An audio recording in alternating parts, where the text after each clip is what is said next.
Azərbaycan musiqisinin ən görkəmli bəstəkarlarından biri olmuşdur. O 22 noyabr 1922-ci ildə Gəncə şəhərində anadan olmuş. 20 fevral 1984-cü ildə isə Bakı şəhərində vəfat etmişdir. Onun atası Məşədi Cəmil Əmirov tanınmış xanəndə və tarzən olmuşdur. Musiqi təhsilindən isə Azərbaycan Dövlət Konservatoriyasında almışdır.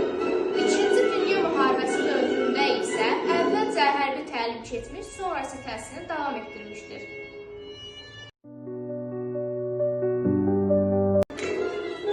Yaradıcılığı Fikrət Əmirov dünya musiqisində simfonik muğam janrının yaradıcısı hesab olunur. Onun əsərlərində Azərbaycan xalq musiqisi ilə klassik simfonik musiqi birləşdirilmişdir. Onun ən məşhur əsərləri bunlardır: Şur, Kürd oxşarı, Min bir gecə, Azərbaycan kapriçosu və sair kimi əsərləri onun ən məşhur əsərlərindən.